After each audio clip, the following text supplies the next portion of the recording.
What's up, Wisconsin? Welcome back to the Inside Wisconsin Show here on YouTube and wherever you listen to podcasts. Trevor Thomas, John Anderson. J.A., do we care who wins the Super Bowl now? Like, I don't know if I care. See, that's the difference between you and me. I still have a lot of journalists in me. So, yeah, I care a lot about who wins. And by the way, where I am now in Missouri, a lot of people are really caring about who wins. These Chief fans are crazy. They are crazy.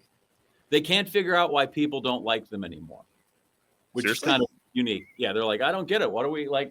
Because by all rights, Andy Reid seems to be a decent guy, although Very maybe likable. not Father of the Year. You know, Packer roots. Mahomes, I liken him to LeBron James in that, like, he's never had a misstep. You never see him in the police blotter, you know, but his wife's gotten kind of annoying, so that fits in. And then Taylor Swift got quite annoying. And then we just like people who win constantly, you know, so then that comes in. And so now they think the world's against them. And you're like, I think they're not. This is just a byproduct of this much winning. People got sick of Tom Brady. How would you ever get sick of the greatest living American, except he married the most beautiful woman in the world. And, you know, so that just kind of eventually happens, right? That just comes with success. But they're Midwesterners, so they can't understand. Like, why do people not like us? We're not doing anything, you know? I don't dislike them. I'm just sick of them. Right. I'm over it. That's Right. all. And Right. so I don't want to cheer for them to win. And the Eagles obviously had our number this year. So I don't know if I'm just going to eat a bunch of food and drink. But I care because I want people to watch TV, you know? Fair. And Just as much today as you used to? It's one of my pet peeves when we would be in the newsroom and somebody had a no-hitter into the eighth. Or get broken up and they'd go, yay. And I'm like, what are you doing? Like, I get we'll have extra work to do, but then people will watch TV if there's a no-hitter. Now, many people are tuning in for a guy that, you know, had a one-hitter that he lost, and like, you might watch it, but like, if you have the no-hitter, people are going to watch. True. So I'm still very much like, I want those to go. And if the Chiefs win, that's good for business. If Saquon Barkley wins a bunch, that, you know, goes. How about that clown? Dude. Jeepers. What? Like, the first thing you're like, you know, because this is just me. I wasn't in the meeting room, but I bet he was on the scouting report. And so It doesn't matter. It he doesn't matter. just gets loose for 60 if you're Dan Quinn, because you got to be cool on the sideline, right? You can't let it go. But, you know, he is fuming on the inside. Like, dude, did we talk about this week? We did, right? Watch for 26. Oh, my goodness. So, on Hard Knocks, who was it in the room that said to the Giants GM, boy, I'm not going to sleep very well if he ends up with the Eagles? Was that the Giants owner? I don't know who it was. It might have been. Yeah, I think it might have been Mara or Tish, whichever one. But yeah, he's not sleeping at all right now.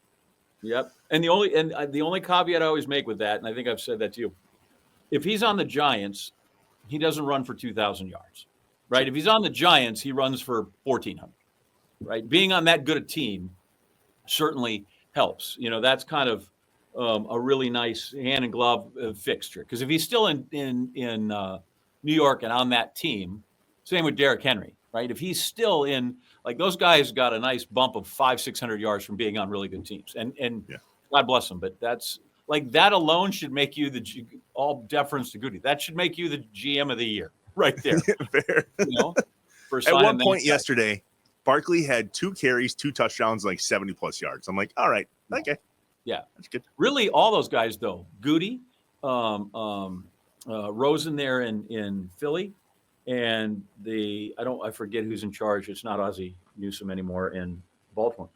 But for the longest time, like, nobody wants that second contract for that back, and we can share and you're like, wow, look what happened. Even the Vikings bringing in Aaron Jones, like, all those teams that brought in a back were great. And it was because of that back, like, what a difference he made. I mean, Lamar Jackson's really good, but he's super, super good when he can turn around and hand it to that column. Yeah. You know, so Jalen Hurts. But it'll be a good Super Bowl. I'm all right. I get where people struggle. I get where people are like, it's not the Packers, I don't care. Problem is, it's football and we all care. And we will have a viewing party. Don't get me wrong. And there will be pizza and there will be drinks and we'll have a great time. I just don't. But I'll tell you this. I just kind of be mindful of this. Have somebody keep it. Nobody can watch anything completely neutral. By the end of the game, you will be pulling for one team or the other to win. Well, that's because I'm definitely making a trip to the sports book, and we're just going to make a decision there, and then I'll be cheering. Could be that, right? Could be then you have no idea, and all of a sudden somebody gets ripped off by a call. God, I hope the other team, whatever it is. True. By the end of it, you find that you have a rooting interest with somebody somewhere. Real quick before we get to our guest, heads or tails? Yes. Say that? Heads or tails? Tails never fails. I feel like it has to sometimes, but okay, tails. It never fails. That's not even a question. To me, it's a one head. It's got the same. Tails. Every coin is, both sides. Tails it is. Tails. All right, let's have a viewing party this Friday. Green and Gold comes out, a movie 100% dedicated to the spirit of Wisconsin and the pride of the Green Bay Packers. And on today's show, we're so grateful. Craig T. Nelson, the lead star of this upcoming movie, Green and Gold, and then we know him from a whole bunch of other stuff. Coach, right? The voice of Mr. Incredible and so much more. Poltergeist, big. Yeah. And he was a coach before he was a coach. I don't know if you remember, All the Right Moves with Tom Cruise. What is it? 52 Stack Monster. Like, that's unbelievable. He was the typing teacher. Remember, he was the football coach and the typing teacher, which let's not stereotype anything there. But yeah, right. If you haven't seen it, go see it. Great conversation. And unlike other Inside Wisconsin shows, we zip right through this interview. We wanted to respect his time and respect your time. So at the end of the day, we cover all the bases. It's about 25 minutes long. Stick with this. We do the top 5 list. We do the John Wisconsin. But Craig T. Nelson is up first. Green and Gold, baby. Let's go see the movie. Craig T. Nelson on the Inside Wisconsin Show. The Inside Wisconsin Show is brought to you by American Family Insurance, Blaine's Farm and Fleet, Capital Credit Union, Amplify Health, Festival Foods, Quick Trip, Legit Pizza, Miller Lite, North Star Mohican Casino Resort, and the University of Wisconsin-Platteville. Hey, remember to subscribe on YouTube, leave a review, smash the like button, just get with us. Craig T. Nelson, you know him as an actor. I know him as a hell of a national anthem singer, Craig. I was at that game. Well done, sir. Yeah, that's amazing, isn't it? Yeah, I really rehearsed that too. It was, I forget the Oneida Hotel in Green Bay. And I think they wanted to kick me out because I was rehearsing in the lobby. And I was rehearsing on the way to the room. I was rehearsing in the room. It didn't matter what time it was. I just was belting it out. And so the management came to me. They didn't really. This is like completely fabricated. And said, get out of here. Not only are you not singing well, we do have a policy of silence after like 3 o'clock in the morning. Okay. So that's fantastic. I have heard though, right? People say that's like a really hard song to sing. It is. Like it's a difficult piece. Yeah, it's difficult for a number of reasons. One is the pitch, the range of the song is so difficult. It goes, so many steps. I don't even know what you call it, not being a singer. But anyway, it was like, not only that, then you've got the additional problems of the 9 degrees. And then you're bundled up like a Michelin man. And you're not even sure your lips are going to move. That's one of the major problems. But it was so much fun. I'm telling you, it was just like, come on. Well, you performed better than the team's defense at the end of the game, so I think that was it was an admirable effort to do that. Before we get into the film, which is kind of the main crux of why we're so excited to have you on, is this is kind of nebulous. It just said that you have a relationship with the Packers that goes way back. Yeah, I need more clarity on where did this Packer kind of fandom come from for a guy who's from Spokane? Hopefully you guys are old enough to remember, but because I've been running into naming players and why I'm such a big Packers fan, and nobody knows who I'm talking about. But yeah, I grew up dad was a Stanford graduate, and he a big football fanatic. And we had the Cougars in Washington State, but pro football had just shown up because we just got our TV in like 52 or something like that. Anyway, and I was watching football teams, and I just loved the Packers. I don't know why they stuck out, but they did as a kid. And then roughly, gosh, I want to say it was 69 or 70. I was selling sewing machines in Los Angeles, and I found my way into the Coliseum, and the Packers were playing the Rams. And it was Vince Lombardi as the coach, and Bart Starr quarterback, and you had Paul Hornung and Donnie Anderson and Jerry Kramer, and let's see, my gosh, Ray Nitschke was gone by then, I believe. But anyway, it was just and Boyd Dowler, and Bart Starr threw a pass to Boyd Dowler, about a 60-yard touchdown pass. And it was I was absolutely thrilled. But the Rams beat the Packers that day, and I had a chance later on to play with Donnie Anderson some golf, and we got to talking, and it was just one of those magical relationships that you form that you never forget. And so I was always I would watch the Packers, and my oldest son Chris became a Packers fan. So it goes way back. Well, you're in luck that one of us here is familiar with the Golden Palomino in his college career at Texas Tech, and that he was one of the first bonus babies with Jim Grabowski. The other guy here might be a little soft on that, but one of us is old enough that those guys are in our wheelhouse. Yeah. The names you speak are not foreign. And I love the fact, you remember Ray Nitschke had no teeth. You remember? He was like a centerman in hockey. He'd come up that line and just like smile. It was wonderful. It's a shame. Did you ever get to play golf with him? No. I only ask because a friend of mine caddied for him once back in Green Bay at the country club. And he went to the first tee and he unzipped his bag and he had one sleeve of balls. And then he just had a circle of like 9 cigars. And that's what he had. And he just picked tees up off the tee box and used those. Yeah. One sleeve of balls, 9 cigars. Let's go play. Yeah. Don't you just love that? And by the way, Donnie Anderson never had a punt blocked until Tony Gilroy blocked the punt that allowed the Rams and Roman Gabriel to throw a pass in the end zone to Bernie Casey. And it was like, come on, man. And there's Vince Lombardi, the icon, the myth, the legend, on the sidelines. Just, you can't believe it. And I think George Allen was coaching the Rams at the time. And see, a lot of these guys we had on coach that would come on, and so I got to know them a little bit. That's fascinating. Yeah, I think the game you talk about is the one he famously in NFL films is the one where he yells, grab, grab, grab. Nobody's tackling out there. And he's got kind of a UCLA visor on. It's sunny. And then they went out and won a playoff game there shortly after that. Trev, I'm getting off the track. Go ahead, Trev. It's all good. Unfortunately, I didn't grow up in that era, but I'm along for the ride. We're good here.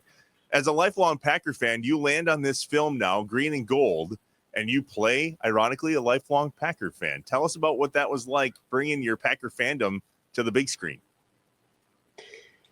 Well, it's more than that, isn't it? I mean, the Packers are a community. They're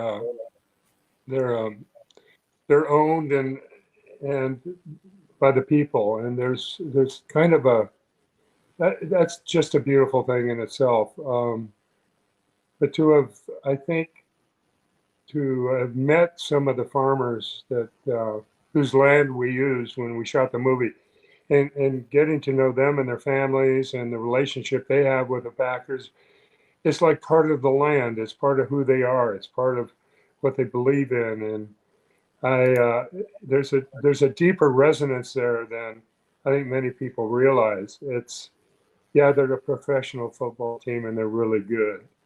And I got to tell you, I went to church in Sturgeon Bay, and that we shot in Door County, and so our headquarters were kind of Sturgeon Bay. We used a lot of farms outside of there. But I went to church, and it happened at Lutheran church, of course.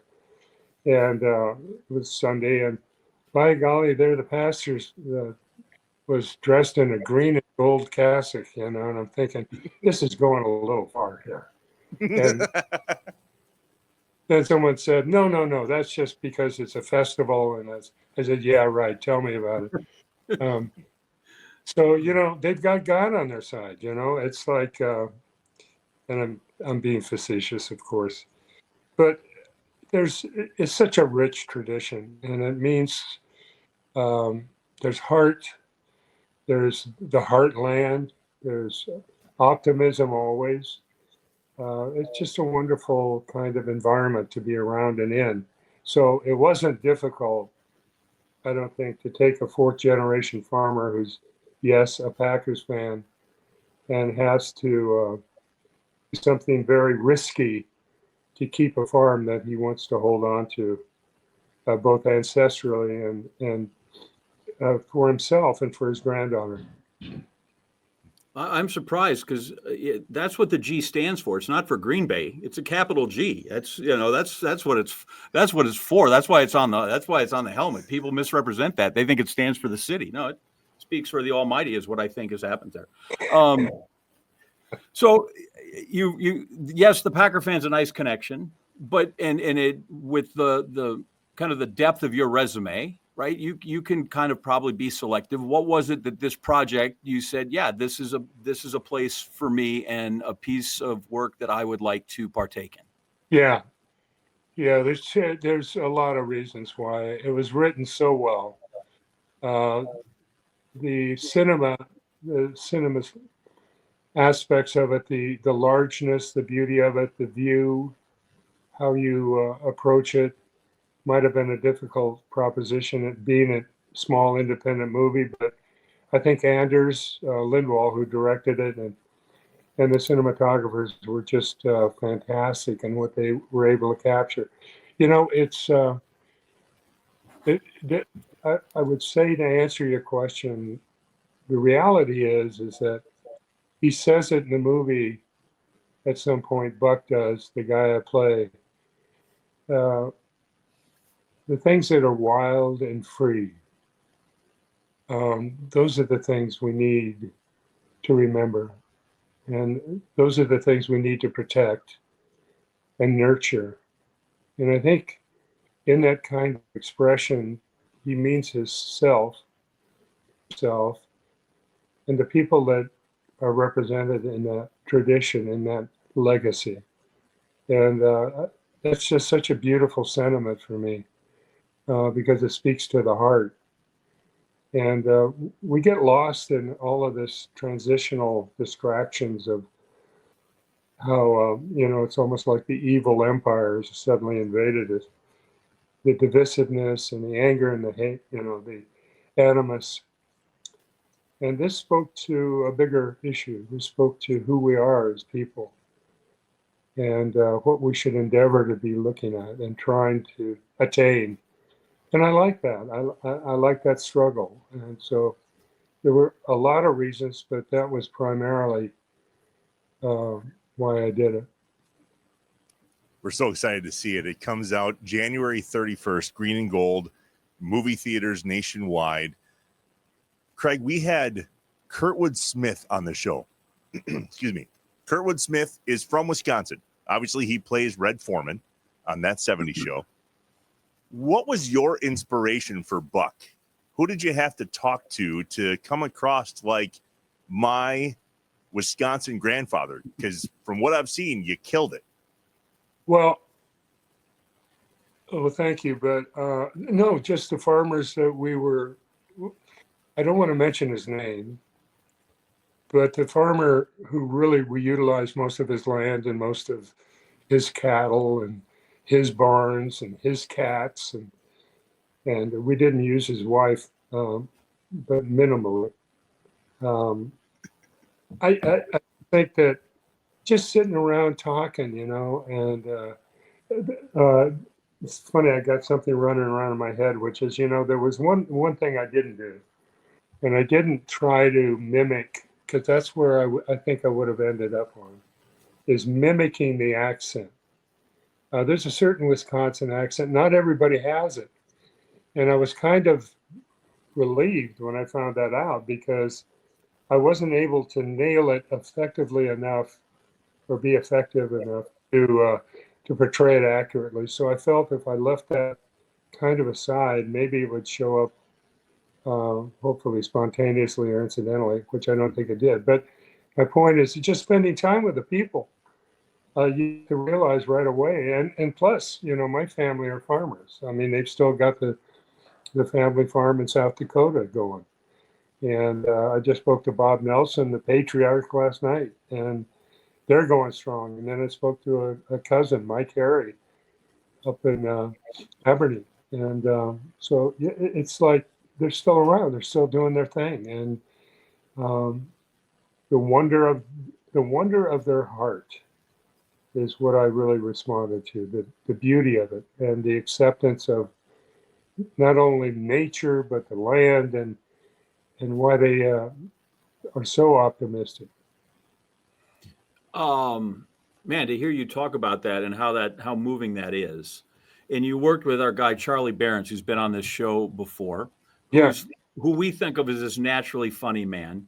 He's You've done Charlie many comedies. You started in comedy. Why is it that, at least from what I have witnessed with people, guys who are really funny, who can do comedy, are so good at playing the other end of that can burn the other end of that candle? Well, I think comedy's born in conflict and confrontation. And that was the thing with Coach that I kind of found out was in order to make it real, you got to get very deep. And oftentimes that's really uncomfortable in how you do that. So I think, there's an example, I think comedians, one of the best for me examples of that is Don Rickles. What a fantastic dramatic actor he was. He was amazing. I don't know. And when you watch him, that's where he came from.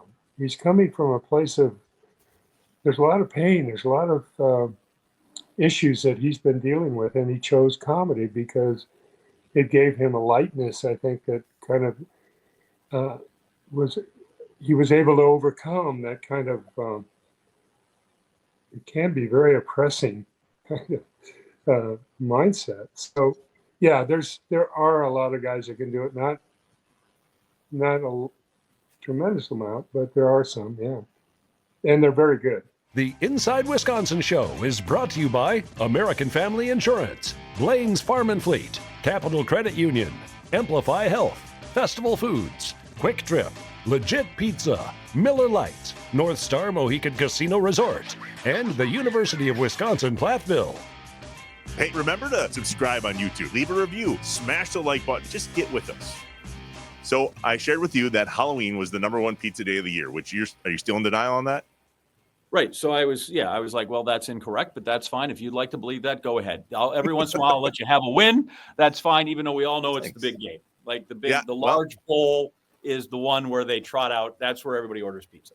Upon further review, I know I got a buddy who owns 101 pizza stores, all of one brand, and totally, but that's fine. If your research says otherwise, I trust the pizza people.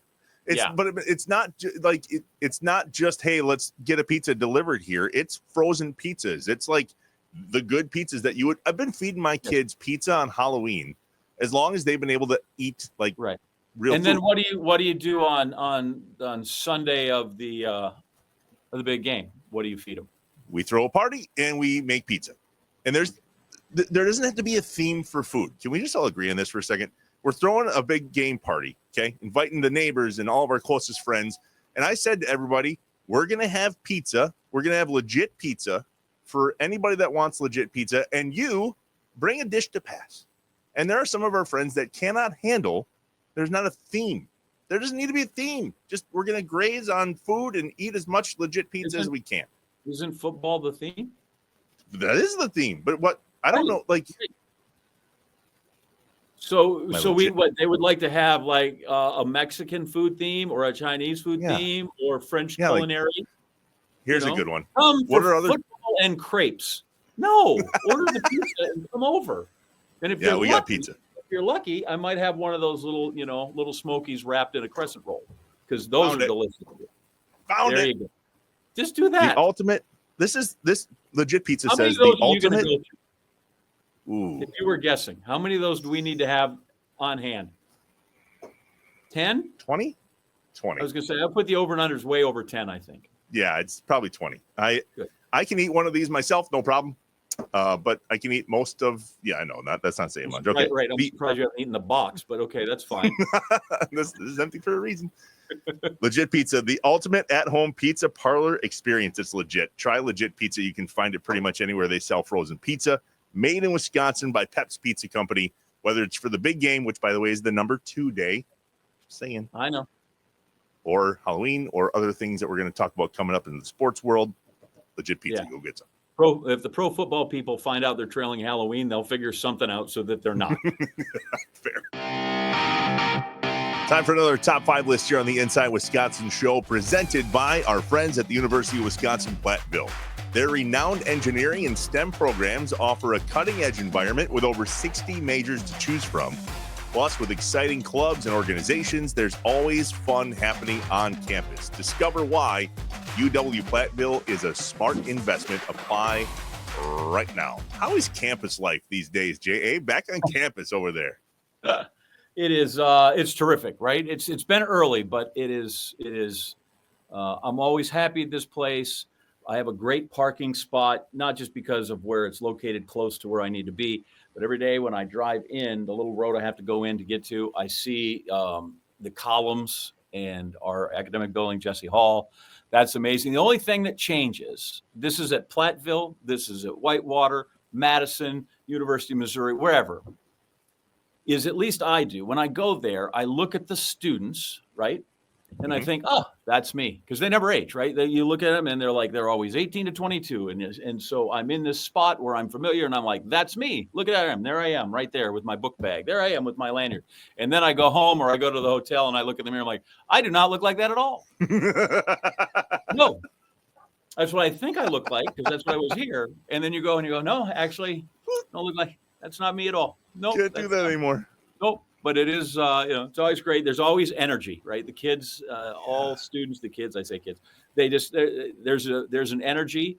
And it's funny, the people I've been around here, they're like, we like the breaks, get a break from but when they're back, they just bring energy. So it's good. And so far, everybody's come to class. And so far, no one has dropped a class. So I feel nobody's dropped you yet. It's a win. I think so. Yep. All right. Speaking of winning in academics, I've done a little homework here. I need a book. Okay. So top 5 list time.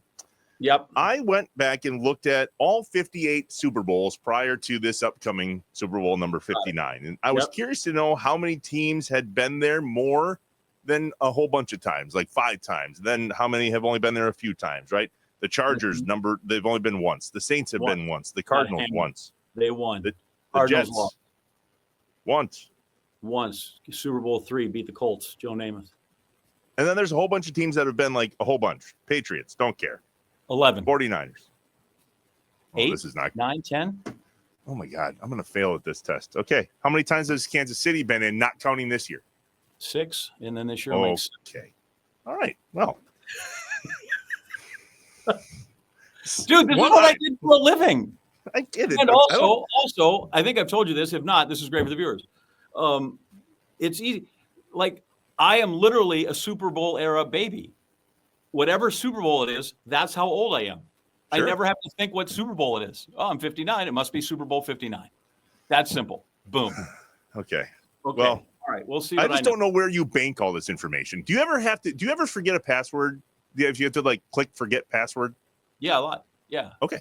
But by golly, do you have knowledge stored in there someplace else? Like, I can tell you my best friend's phone number from childhood, but I can't log into my Ticketmaster account. No, I can't. I can barely remember mine, but that happens. But, listen, the thing is, I can't remember a soup recipe or anything else because I'm worried about the Super Bowl. So, you only have room for so much, and what you choose to put in there is what I choose to put in there. Let's see how this goes. Okay. There are 5 teams. Yep. Outside of the Green Bay Packers and outside of the Eagles, who are going to their 5th. The Packers have been 5 times. Super Bowl 1, 2, 31, 32, 45. Which is The 5, not Eagles- 6, correct? Thank you. Okay. Got The it. Eagles are going to their 5th. Good for them. 15, And they've won 39, 52, 57, 59. I didn't write down that stat. I just wrote They did. down number of appearances. They beat the Patriots, and then they. Oh no, that's the first one they won. I'm sorry. I'm trying to think if they won. No one, because they lost to the Raiders. That was the first one. Dick Vermeil, Wilbert Montgomery, and Jaws. They lost that down in New Orleans. Okay. Rod Martin was the MVP of that Super Bowl. He had 3 I interceptions. believe you. Kenny King had a great little screen pass that he turned in Cliff Branch. Okay. Anyway, I'm sorry. I digress. Okay. All right. Hear me out. Stick with me on this. There are Okay. 5 teams that have 5. been to exactly 5 Super Bowls Well, from what you just said, there are 7 teams that have been exactly. outside of the Packers, and Okay. the Eagles haven't been to their 5th Okay, yet. so They there's got to take a parameters. plane trip Okay, here. Sure. Got it. All right. 5 teams. Can you name the 5 teams outside of the Packers and outside of the Eagles that have been to 5 Super Bowls? Sure. How long do we want this to take? If you can just rattle off all 5 teams that have been 5. Okay, go. You go ahead. Let's just take it as fast as you want. Giants, Raiders. Hold on. Giants. Let me at least check in between. Okay. Gi- Giants, Yes. Raiders, Yes. Redskins, Yes. Rams, Yeah. Dolphins, who are 2 and 3. What the hell? They Do you won have- back to back. They won in 72. They won in 71 and 72. And then they had one. They lost the year before that because they went to 3 straight. They lost the Cowboys. You And don't they went. even think. And Dan Marino went to 1. And before Dan Marino, they went with David Woodley, who was their quarterback. You're not gonna look at that. I spent time on this. Like, Why don't you just call me? apparently I will next time. That sucks. So, All right, and the Raiders, good so the for you. Raiders lost to the Packers, and then they lost to the Tampa Bay Buccaneers. That was in San Diego. I was at that one. And then the ones they won, they beat the Vikings, which was the last Super Bowl played entirely in daylight. In case you didn't know that, I think that was Super Bowl 11. The last one, it's true. It's the last one played. I know, it's true. It was at the Rose Bowl. It was played entirely in daylight. Then they beat the Eagles. That was down in the Superdome. That was Jim Plunkett winning his first one. And then they won again. I want to say maybe it was down in Miami when they beat Washington. Then the Redskins. They beat Washington just before half. Remember, Joe Theismann tried to throw that little screen pass, and Jack Squirick jumped it and took it in for a touchdown. And at the time, Marcus Allen ran for a then Super Bowl record, like 180 yards, give or take. Jeez. No, I'm just showing off. But so yeah, I knew that. Okay, good. I'm really glad I spent 20 minutes making sure I Who was hasn't right. gone to them? Who hasn't gone? Are there 5 teams that haven't gone? How many teams are in the NFL? 32? Yeah. Who Are have there 5 teams that haven't gone? The I- Braves. okay, the hold on. Browns. Detroit, Detroit. The Browns. Texans. Browns, Texans. Jags. Okay. Panthers have gone. Yep. So there's 4. Mm-hmm. Is it 4? I'm trying to go through them all. Everybody in the NFC North has the Packers division. Everybody in the NFC South has Falcon. Yeah. NFC East. Nope, that's Yeah. it. There's only 4. That's 32 teams. Okay. Thanks for playing along. Thanks. That was great. Just Sorry, not going to I stump feel you. like I ruined your time. No, you didn't. I just couldn't. I can't frankly believe it, and people watching won't be able to either. Do you remember the teams that the Giants beat? I Um, think they're 4-1. Patriots twice. Bengals, the Broncos. Broncos are the first one. Then they beat the Bills. Scott Norwood, wide right, or wide left, whichever one that was. Nice as out, Dan. That's when Thurman Thomas forgot his helmet, and O.J. Anderson ran the way. And that was with Jeff Rutledge because Phil Simms got hurt. And then they beat and the one they lost was to Trent Dilfer, Ray Lewis, and Brian Billick in the Baltimore Ravens. That's the one they lost. They won the other four. Okay, got it. Yeah, on with the show. So every week, Festival Foods puts out their weekly ad, and it has all of the items in the ad, right? When you walk into a grocery store, like Festival Foods, I was like today days old when I realized that the ad walks you through the store. Like the ad items on the front, right there. Turn right and head to the produce and veg. That's the next thing in the ad. Deli, next thing. Meat, next thing. Okay. Am I just not observant? Don't answer that. Actually, just don't. Yeah, I don't know that I necessarily knew that. I've usually been. I'm more like, here's what I need, and do I have a coupon for, rather than the other way around. But, good to see the marketing people are helping you, get through. Real But smart. listen, you talked about you're throwing a big party on Sunday because of the big football game. Like, how don't you just walk in and say, "Could I have one of everything?" Yeah, and we did the math on that a while back. I might need 2 or 3 of something, but there's something for you to look up. I don't mean right, because I think you've told me once the number of items that they actually I stock. think it was like 350,000. But that's out of the back of the bank. Yeah. So, but do that. I'll just like one of everything, and then I might need extra olives. Just whatever. But I'm like, so I feel like this is. I don't know if Halloween's their biggest weekend, but I feel like that's probably a big weekend for Festival Foods people. The big game, yeah, I assume so too. Not Thanksgiving, Go to Fest holidays. This is probably it. Big one. Festfoods.com. It says right there, happy to help you save. Click on the weekly ad and see, and then just take a tour. Open up the ad. This is what I'm going to see. Next, see that. Yeah. They know what they're doing. They got your back. Festival Foods for the big game and whatever else you need. The Inside Wisconsin Show is brought to you by American Family Insurance, Blaine's Farm and Fleet, Capital Credit Union, Amplify Health, Festival Foods, Quick Trip, Legit Pizza, Miller Lite, North Star Mohican Casino Resort, and the University of Wisconsin-Platteville. Hey, remember to subscribe on YouTube. Leave a review. Smash the like button. Just get with us. You mentioned you filmed in Door County. How long were you here in Wisconsin doing the movie?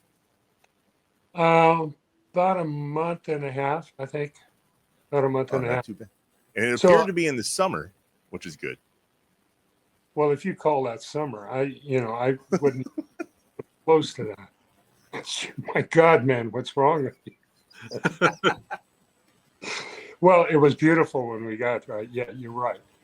I got there sometime in the beginning of October, but I got to tell you, by the time I got out of there, it was one of the coldest days. The other coldest day was in Green Bay doing the national anthem.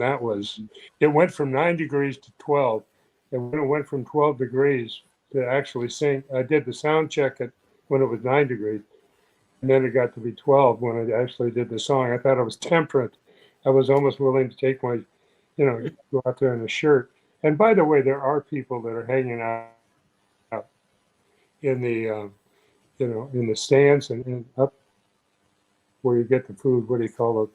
And they're not wearing shirts. That is absolutely stunning. But no, it was, the land is absolutely beautiful. The countryside outside of Door County, just wonderfully rich and beautiful.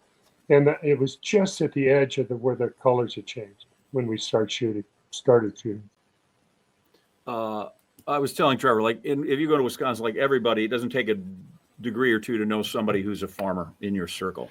And it's hard work, right? And so given the budget here, I don't feel like a lot of this was CGI. How physically demanding was the role to be out there with you and the rest of the cast? I just loved it. First of all, it's like being with the animals is like, come on. The draft horses. I mean, the guy whose land we used, he's a dairy farmer. And, those dairy cattle are absolutely huge. When you get in a crowd of them, a passel of them, and you realize how big they are and how strong they are and how much they don't really care about what it is you're doing. You kind of get a little trepidatious. I did anyway. It was like, that was wonderful. The draft horses, as I mentioned, were so big and wonderful. They were docile with that that kind of size and to be that kind of have that quiet was wonderful. It was just extraordinary. And again, the other animals on the it was, I got to say, it was a great experience. Okay, I have a question about the draft horses, because I'm watching the trailer, which is what we had available to us. You're watching TV. You guys are celebrating in front of TVs. At one point, you drive what appears to be a nice tractor downtown, and yet but they showed the gal, she's plowing behind draft horses. I'm like, is the period 1830 that you're using draft horses, or what the hell? Like, why were they where was the tractor in this thing? Oh, yeah, that's a really good question. No, he's an organic kind of guy. He's almost on an Amish edge. And so he doesn't use mechanized machinery at all for the farm. He uses the draft horses to plow and do his work. And it's a traditional way of farming. It's, the margins in that are extraordinary. But the clover he grew and the yield that he got and the cream and the butter that came out of those dairy cows was primo. And that's where he really came from, with that legacy. So the tractor he tries to sell off because he doesn't use it. And when he's getting down to where he can't afford to keep the farm anymore, he's trying to find a way to make payments or at least, substantially reduce what he owed, the debt he's under. And that doesn't work. But no, it's not a mechanized operation. So a month and a half here in Wisconsin, you had to have experienced some sort of intricacy about the dairy state that you didn't see coming. What surprised you when you were here? First of all, the walleye was incredible. And the cherry pie. I've never had, I still long, I'd go back for that cherry pie. Door County cherry pie too. It was phenomenal. Yeah. I mean, you say cherry pie, big deal. No. This was crazy. It was so good. And the walleye was just magnificent. The people, the the restaurants, the cafes, it was just, all of it was just, it was a really neat experience. From the acting standpoint of this, and I mentioned this to Trevor before, your resume is, several pages long. The other main characters they're certainly accomplished, but not like you. And you are so recognizable. How do you fit in so that it is truly this ensemble piece? Because I feel like it could be very easy to go, wow, Craig T. Nelson, he's this giant that everybody knows. And you could sort of Bigfoot the film if you're not careful. How do you get yourself so that you are all in making this story and not one piece or person is shining above the rest? Yeah, well, that's what you do though. It's an ensemble piece. It's always about who you're working with, regardless of the level they're at. And however that's determined, which is, whatever that is. I don't really go into it. I'm trying to keep myself, I don't want to say marginally humble, but I've been blessed. All of this is a gift. This is nothing that I really did. So I got to acknowledge the fact that God, my creator, gave me this opportunity. What I'm going to do with it is up to me. I can make a mess out of it, and I've certainly tried in my life. I'm not adverse to having an ego. I try to keep it subdued, and I try to keep it under control. And I've been taught lessons hard enough to where I've exhibited that I've been I've been shall we say scolded. So I also love the fact that it was a independent film. It was these guys that had never done a movie before. They had a vision. What could I do to help bring that vision to fruition? You're working with people that don't necessarily get a chance to work, but you never know who you're going to work with, who you're going to mentor, or how you can be a service on a set other than just being an actor. Because there's so many benefits on my end. So you just you go in there, and there's people that are experienced. They've done a lot of theater. They're just not known. So big deal, you know. You go in there and you try to make something that's true. You try to witness to what the script is telling you to do. And if you believe in that, you're off and running. Before we wrap it up with Craig T. Nelson, the lead actor and the main character in Green and Gold, he's Buck. Your team behind you was actually grateful enough to send us a clip. So we're actually going to play a clip here as we end the show. Let's check it out. Great. Oh, hey, Buck. Hey, Jerry, what the hell are you doing? Oh, I'm taking pictures. Yeah, I can see that. Why don't you take them somewhere else? Oh, can't. I got an agro business interested in developing the place. Oh, what now? Oh, it'll be a huge operation. Yeah, they're gonna want to tear all this down and build a facility for 1,000 head. Oh, I think you're forgetting something here. This ain't your land. Well, when you don't pay your loan, it becomes my land, doesn't it? As much as you want it to, farming doesn't look like it does in children's books. And with the price of milk these days. Prices rise and fall, Jerry. I mean, hell, you don't change everything just to make it worse. Prices coming back up are about as likely as the Packers winning the Super Bowl. Huh? What was that? What? About as likely as the Packers winning the Super Bowl. No. Craig, thanks for joining us on the Inside Wisconsin show. It's really cool to see Wisconsin through your eyes. J.A., any last thoughts here before we let Craig go? Well, I had a couple of quick ones. I am always curious as why the T is so prominent in your name. Well, when I left Hollywood in '73 and went up to Mount Shasta to build a log cabin, I went broke and got on food stamps and had to hitchhike back. There was another actor that had my name, Craig Nelson, so I took the T. Wow, amazing. We had separated. Okay. What position do you think on the football field Mr. Incredible would play? Oh, I got to be quarterback, man. I got to be in the huddle. And I got to be telling a joke in there. Have you ever forgiven the Ampipe kid for fumbling? It's been a while. You never forgive things like that. You say you do, and that's not, but you never. Poltergeist, do you believe in ghosts or phantoms or spirits or apparitions? No, okay. I do not. Is there a favorite or a memorable line in your career you're like, I'm really glad I am the actor that got to say that? Yeah. Gosh, now you got me. Just hopefully you can give me a second here. Oh yeah, it's from. What's it from?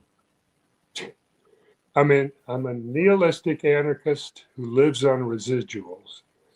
Oh.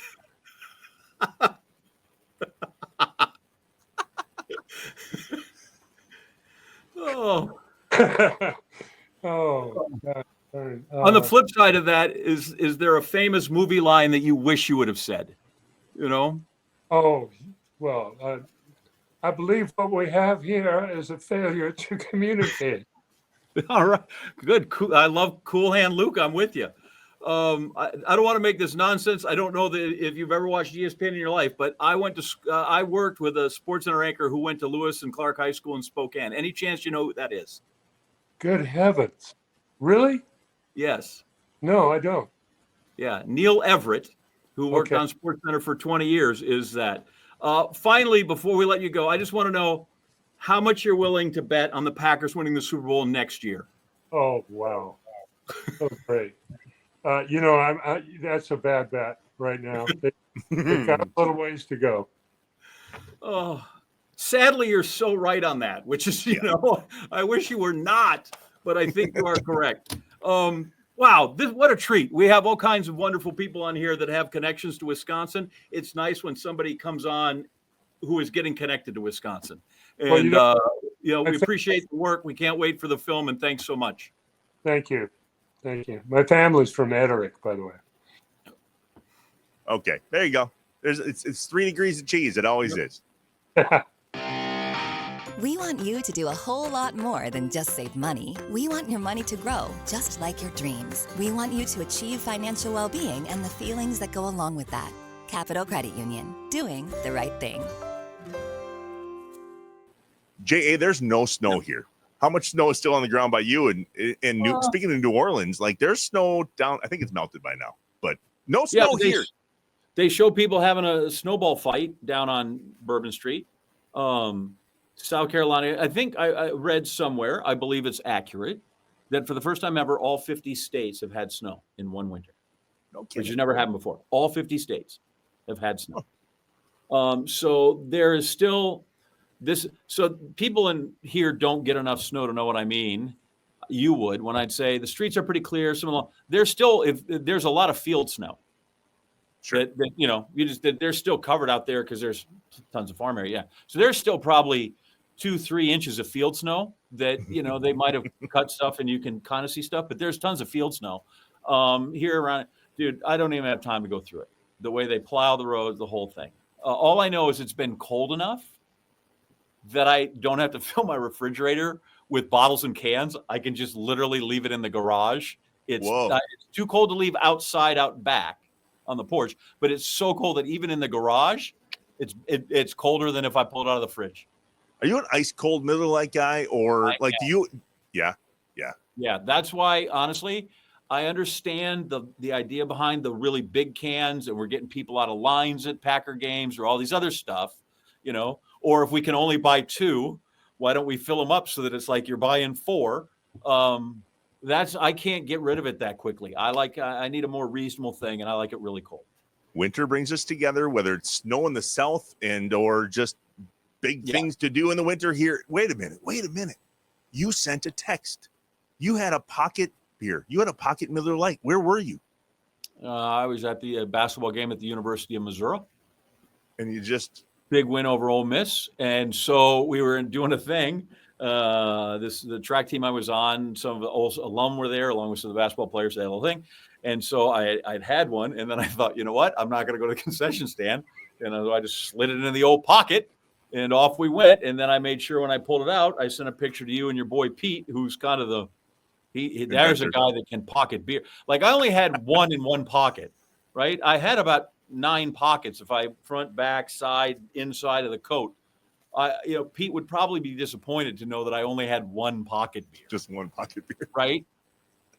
Pete can get a 12-pack on his person. One in each hand, and the other 10 are just there. And those were the 24-ounce Miller Lites at Lambeau. Those were the biggies. That's impressive. It's impressive. Yeah. Well, whether it's the snow that's bringing us together around Miller Lites on the beach, I want to be that guy, by the way. If I lived down there, I would be out on the beach with a chair and some Miller Lites in the snow. Making snow angels. That's just who I am. Miller Lite, great taste, 96 calories. Go to MillerLite.com/Inside Wisconsin to find delivery options near you, or you can pick up some Miller Lite pretty much anywhere they sell beer or in John's Garage. Tastes like Miller time. Celebrate responsibly. Miller Brewing Company, Milwaukee, Wisconsin, 96 calories and 3.2 carbs per 12 ounces. I'm actually jealous, JA, of your garage beers right now because it's too cold here to have garage beers. We've taken the garage beer fridge inventory, and all the Miller Lite is now downstairs in the downstairs fridge. Got it. Had to like shut ours, it off. mine isn't even in the refrigerator. It's literally just sitting outside the door. So that keeps it cold, but here those freeze and explode, and that's just a waste of time. Yeah, I've told you I had that sad story one time, but we're cautious. I make sure, but right now, sweet spot. Authentic Wisconsin. Wow. Like he cares just as much about us as we care about us. And I didn't see that coming. That's really cool. Yeah. First off, it's an amazing idea for a film, right? It strikes home. And I don't think just in Wisconsin. I think it hits home if you're in Iowa or if you're in Nebraska, any place where, the American farmer still sort of rules, especially smaller farms. I think it's amazing that the Packers were in. Right. It's not authentic if the Packers don't say, yeah, you can go ahead and do that. And then my favorite, because people always have this, right? We wear cheese in our heads. So people, we sort of give our own vibe out. But when you come here, I love the fact that he's like, dude, that cherry pie and the walleye. Listen, dude, you pull the walleye out of those lakes and play, like, come on now, we got you a panfish, you know. In the past, Like, I get a lot, like, people, especially when we were like in our place in South Carolina and stuff, and they're like, you don't like seafood? I'm like, I'm not big on seafood. Now I'll eat freshwater fish. That's okay with me, you know, because like that stuff that's the deal. So I think it's great that's one of the things that left an impression on him, because sometimes it's just these nebulous, the vibe, the people, the spirit, right? Like, that's tangible. Go give me some walleye and a piece of pie. You know? And the thing that put it over the top was the pastor wearing green and gold. Like, that was it, of all the things. Listen, oh man, that was really cool. Our thanks to the Packers actually helping us set that up and having Craig T. Nelson on the show. And I think we did good, by the way. We didn't call him coach. We didn't introduce him as coach. We barely even talked about coach. But boy, was that a great show, by the way. So, kids, I know I'm in my office. What he meant to say was, I think we did well. What did I say? I think we did great. You said, I think we did good. We did well. That wasn't it. Just going to let you know, grammatically, we did well. You're welcome. It was a good show that we did well. Okay. No journalism 101 over here, bud. But Not journalism 101. Did you go to school that day? Come on. We learned that in like third grade. Okay. Mm-hmm. No, I'm sorry. What isn't okay? You were out that day. You were out that day studying up on Super Bowls. Sure was. The Super Bowl this year in New Orleans. You've got some crazy story in John, Wisconsin about New Orleans? Yeah, it was. And this has more to do with me being kind of sometimes a sheltered Wisconsin, not a big city, maybe even gently used word bumpkin. That's who I am. So we are on our spring break, and we are on a track trip to Louisiana. Right. Okay. By the way, this past weekend we just had a track meet celebrating the great coach I ran here, the Bob Thiel Invitational coach, who's now 101. So we go down there, and we start in Lafayette for a meet. Then we go to Baton Rouge, where we're going to the following weekend in the Paper Tiger Invitational, which, by the way, is where I saw a 100-meter dash that featured Bo Jackson and Herschel Walker. Seriously. Different story. So anyway, we get one day, we're going to go to New Orleans and look around. Okay. And coach is like, listen, there's a bus going, and if you guys get out of hand, there will be a bus that's one way. It's a Greyhound, and it'll be back to Columbia, Missouri. So watch yourself. Yeah. So we're on our best behavior, right? So you go by, there's every guy that's barking at every strip club, and this very Bourbon Street thing. Like, we're going to stay away from that. That's fine. And I am with my roommate, Tim Garrett. And Timo was from Fort Leonard Wood, Missouri, which means he went to, I'll think of Waynesville, Missouri. Fort Leonard Wood's the big base down there, Fort Leonard Wood, but everybody says it fast, Fort Leonard Wood. And so Timo, who was, he was great because he taught me about, more about blues music and R&B, and he could moonwalk like anybody. Yeah, like, it was great. And so Timo and I roomed together and now we're down there, and we're going someplace, and this guy is barking that says, Diana Ross is in here. Come see Diana Ross. And we look at the thing, it says Diana Ross. And we kind of peek in the window. Like, damn, Diana effing Ross is singing. That's right. So we walk through the door, pay our cover, and the guy says, come on in here, Diana Ross. We have got some great guys that you got to see. So it was a drag queen, Diana Ross, who was lip syncing, which anybody should know, except if you're literally 18 and from Wisconsin, where that person wasn't at the Carlton Celebrity Room. And so Tim comes out. I can still see Tim coming out. He was just so disgusted, and he's like, can't believe that we did that. So funny. So yeah, every once in a while, kind of in the touristy trap or the dumb welcome to the big city, or the place where perhaps morality takes a vacation. Rolled on in. Tim and I thought we were going to go get, for a $5 cover charge, we thought we were going to see Diana Ross. Whoops. We saw a number, maybe not the full number, because we were leaving. We didn't think we'd get sent home for that. We were just like, I don't know how to process that, and the rest of the audience. And so we left. So I've seen a lot of really nice acts in my day, but I didn't really ever technically see Diana Ross in New Orleans in a bar on Bourbon Street. Happened to be Dennis Ross. Didn't know. Could have been somebody. What just wasn't the one that was married to Berry Gordy and was the front of the Supremes. Man. But we all learn and live. And now every time I think that's too good. Like if I go to New Orleans for the Super Bowl and they go, Taylor Swift is on stage, I'm going to take a second look. Even if she did, and you think that might, I will be skeptical that that's really her. Taylor Swift. How many times are we going to see her between now and Don't bitch about that. Everybody who plays. Did you miss a play? Did you miss one play because they were showing Taylor Swift? No. Okay. We see her a lot. That's all. I'm not bitching about it. I just wondered how many times. Wonder if there's an over/under. Anyway, all right. On Wisconsin, as you were for John, I'm Trevor. It's not Green Diana Gold. Ross. Not yeah, Diana go see Ross. Green and Gold. Go into the theater this weekend and see. Right, and that's actually real Wisconsin. Unlike it is. Diana Ross, who is not real. One is genuine, one is not. That's much. Go to the movie theater. See Green and Gold this weekend with Craig T. Nelson, as you were Wisconsin. Remember to subscribe on YouTube. Leave a review. Smash the like button. Just get with us. The Inside Wisconsin Show is brought to you by American Family Insurance, Blaine's Farm and Fleet, Capital Credit Union, Festival Foods, Quick Trip, Legit Pizza, Miller Lite, North Star Mohican Casino Resort, and the University of Wisconsin-Platteville.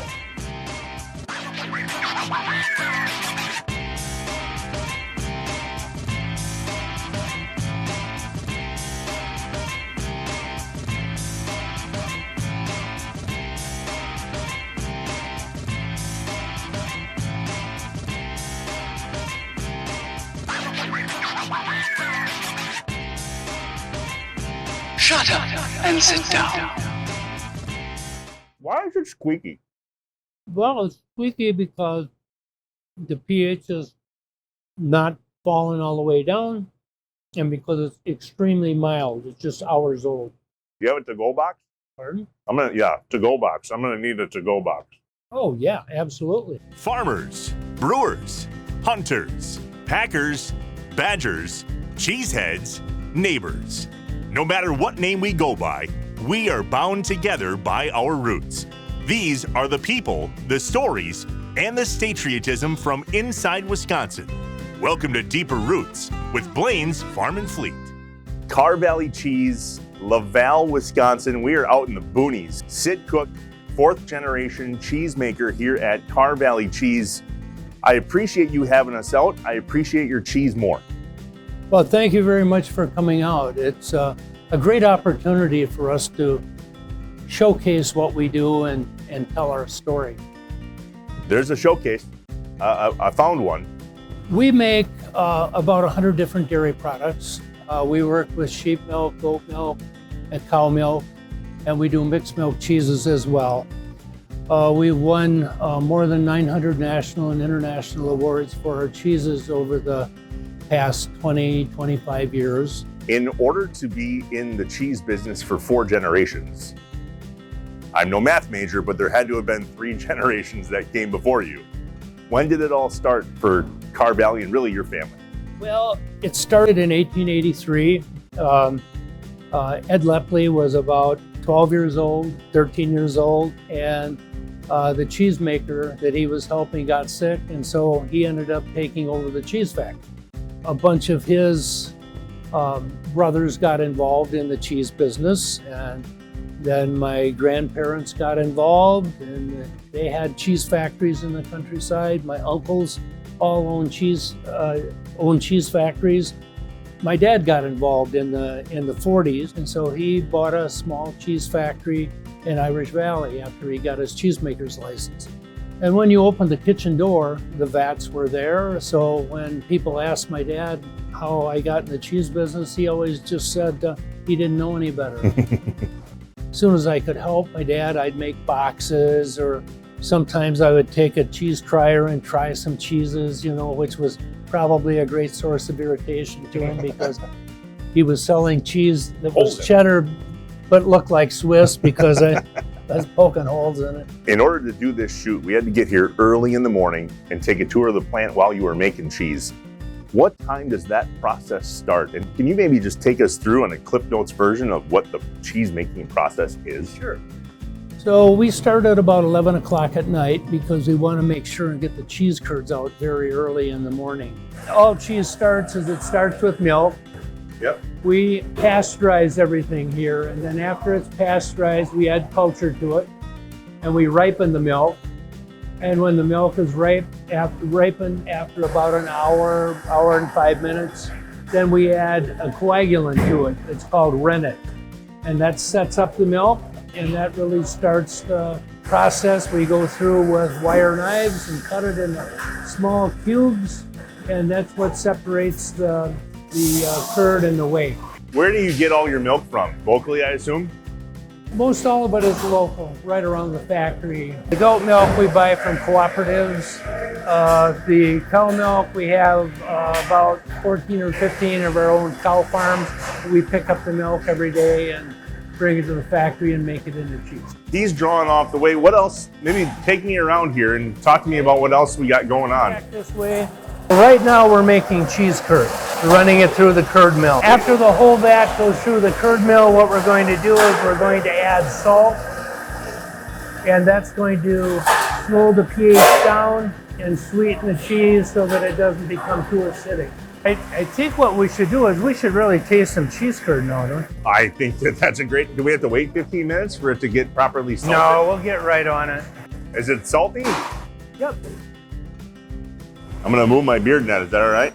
Yep. Whoa. Whoa. I got a salty one. Wow.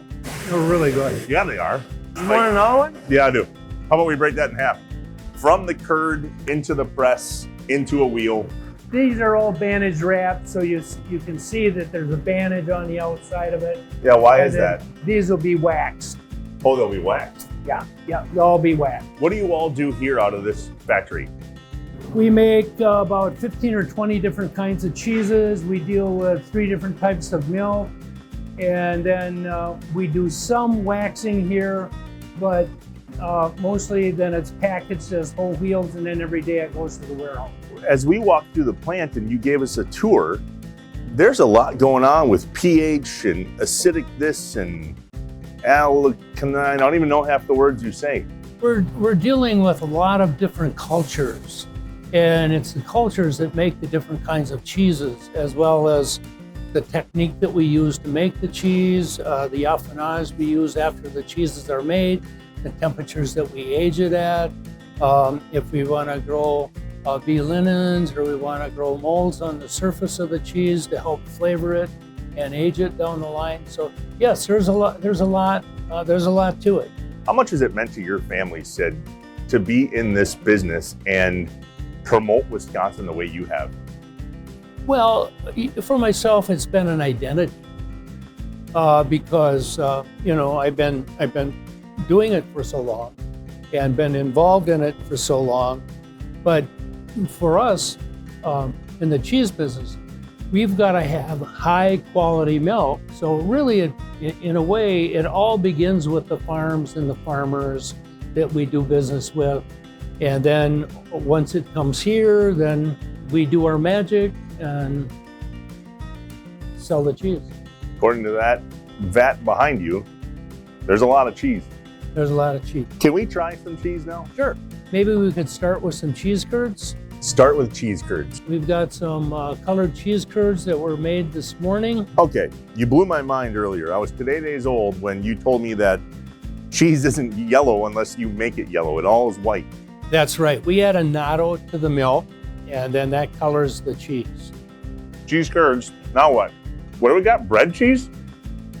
So this is a cheese that you grill or you heat. You can saute it, you can microwave it, and it's best eaten warm, hot. Whoa, hot. What? What do you put in there to make it? It's magic. What do we got going? All right. Okay, this is a sheep milk cheese. You want to break some of that off? Sheep milk cheese. This is Marissa. So you taste the sweetness front side of your tongue. Yeah. Very creamy. This is the Applewood smoked cheddar. And so it's smoked, and then we add paprika to the rind. Ooh, yeah. All right, 16 year. Yeah, a 16-year. What am I getting into here? Oh, it's really good. You'll like it. Where do You'll you like do you it. have a storage facility that? Oh, yeah, it's warehouse. Yeah. And no touchy. No, don't you dare touch that for another 12 years. They're there for 16 years. What do you think? Wow. Why? Why does it get better with age? Well, we hope that it does. All cheeses don't, but if they're made well, they do. What do you hang your hat on as a cheesemaker? What's that one thing that, by golly, this is what we're going to do and this is who we're going to be? What we wanted to do is have a good sound business that we could take care of people in our community, that our workers are local, and the communities and the factories that we and stores that we have, and really be part of the fabric of local communities. Not only buying milk, but selling cheese. I'm really grateful. This was a great tour, a great conversation. Your cheese is unbelievable. I am grateful for what you do. I know everybody else here is too, the state of Wisconsin. Even those people from Illinois, they're grateful. Yeah. You do a good job. Thank you for having us out. And Thank you. keep doing what you're doing, please. Okay, I think we will. Whoa, that's good. Mm-hmm. There's 4 people behind the camera. Should we save some for them or do we just eat this and... I think we should eat it. Yeah, me too. We're going to get one of each of these. Choose 3 of the 8. Okay, yep. What's this? No, that's Just for show? yeah, that's a 3-pound wheel. 3-pound wheel. Holy buckets. Well, I'm afraid I'm going to have to start carrying that for you. It's getting pretty heavy. What should a cheesemaker's headstone say? Like, eat more cheese or Maybe you could say on the tombstone, you could say, on the way to Jesus. hello. That's great.